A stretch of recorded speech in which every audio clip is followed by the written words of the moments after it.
ଲେଖନୀର କାହାଣୀରେ ଆଜିର ଗଳ୍ପ ଉପସ୍ଥିତ ବୁଦ୍ଧିର ବଳ। ଖରା ଦିନ ଉଦୁଦିଆ ଦ୍ୱିପହର ବେଳ। ପ୍ରଚଣ୍ଡ ସୂର୍ଯ୍ୟତାପ ସତେ ଯେମିତି ଧରାପୃଷ୍ଠକୁ ଜାଳି ଦେଉଛି। ଉଦ୍ଭିଦ ଜଗତ ଝାଉଁଳି ପଡୁଥିବା ବେଳେ ପ୍ରାଣୀମାନେ ମୁନ୍ଦିଏ ଜଳ ପାଇଁ ଡହଳ ବିକଳ ହେଉଥାନ୍ତି। ହଠାତ୍ ପାହାଡି ଝରଣାରୁ ଜଳ ମୁନ୍ଦିଏ ପିଇବା ଲାଗି ଠେକୁଆଟିଏ ଦୌଡ଼ି ଆସିଲା। ସେ ଶୋଷ ମେଣ୍ଟାଇବା ପାଇଁ ପାଣିରେ ମୁହଁ ଲଗାଇছে କି ନାହିଁ, ହଠାତ୍ ସିଂହର ଗର୍ଜନ ଶୁଣି ଚମକି ପଡ଼ିଲା। ମୁହଁ ଉଠାଇ ଚାହିଁଲା ବେଳକୁ ଝରଣା ସେପାଖେ ଏକ ବିରାଟ ସିଂହ ଆଖି ତରାଟି ତା ଆଡ଼କୁ ଚାହିଁ ରହିଛି। ଏବେ ଠେକୁଆ ପାଣି ପିଇବ କଣ? ଜୀବନ ବଞ୍ଚାଇବା ପାଇଁ ଦୌଡ଼ିଲା। ପଛେ ପଛେ ସିଂହ ବି ଦୌଡ଼ିଲା। ସିଂହ ଖପାକେ 10 ହାତ ଡେଇଁଲା ବେଳକୁ ଠେକୁଆ ହାତେ। ବିଚରା ଛୋଟ ଜୀବଟି କଣ ସେ କରିବ? କେତେ ଅବା ଧାଇଁଥାନ୍ତା। ଭାଗ୍ୟକୁ ଗୋଟିଏ ଗାତ ମିଳିଗଲା। ଜୀବନ ବିକଳରେ ସେ ଗାତ ଭିତରେ ପଶିଗଲା ଠେକୁଆ। ହେଲେ କଣ ହେବ?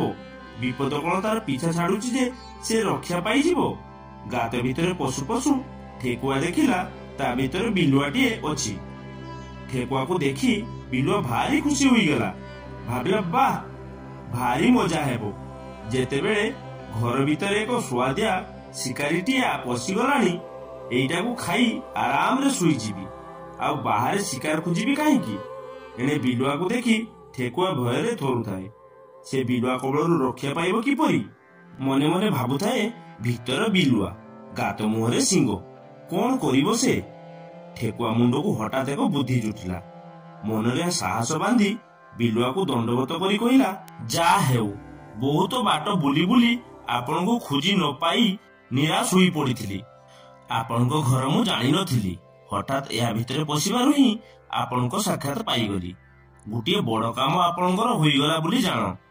ମତେ ବଣର ଜୀବଜନ୍ତୁ ଆପଣଙ୍କ ପାଖକୁ ପଠାଇଛନ୍ତି।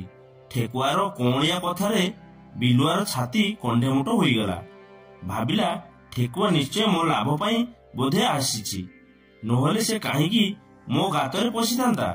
ତହୁଁ ସେ ପଚାରିବାରୁ ଠେକୁଆ କହିଲା, ଆଜ୍ଞା, କଥା କଣ କି, କାଲି ସିଂହରାଜ ହଠାତ୍ ମରିଗଲେ। ତେଣୁ ଜଙ୍ଗଲର ସମସ୍ତ ପଶୁ ସଭା କରି ରାଜା ହେବା ଲାଗି ଆପଣଙ୍କ ଭଳି ଜଣେ ବୁଦ୍ଧିଆ ପଶୁକୁ ଠିକ କରିଛନ୍ତି।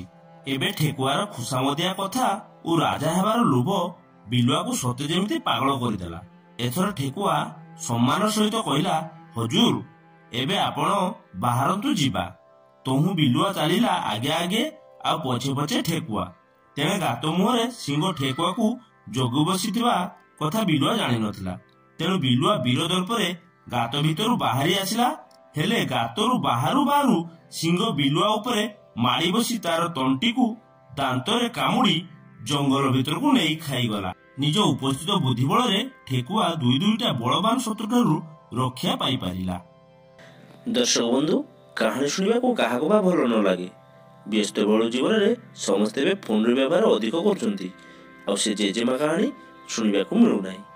ଏବେ ସଭିଏ କାହାଣୀ ପଢିବାକୁ ହେଲେ ଗୋଟିଏ କ୍ଲିକରେ ଫୋନରୁ ବୁଢ଼ୀମା କାହାଣୀ ସଂଗ୍ରହ କରି ନେଉଛନ୍ତି। ଆଉ ଏହି ଚାହିଦାକୁ ନେଇ ଲିଖନୀର କାହାଣୀ ପକ୍ଷରୁ ଏହି ସ୍ୱତନ୍ତ୍ର ପ୍ରୟାସ କରାଯାଉଛି।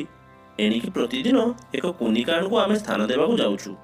ପଞ୍ଚତନ୍ତ୍ର କାହାଣୀ ଠାରୁ ଆରମ୍ଭ କରି ନୀତି ଶିକ୍ଷା ପର୍ଯ୍ୟନ୍ତ ସବୁକିଛି ପାଇପାରିବେ ଗୋଟିଏ କ୍ଲିକରେ।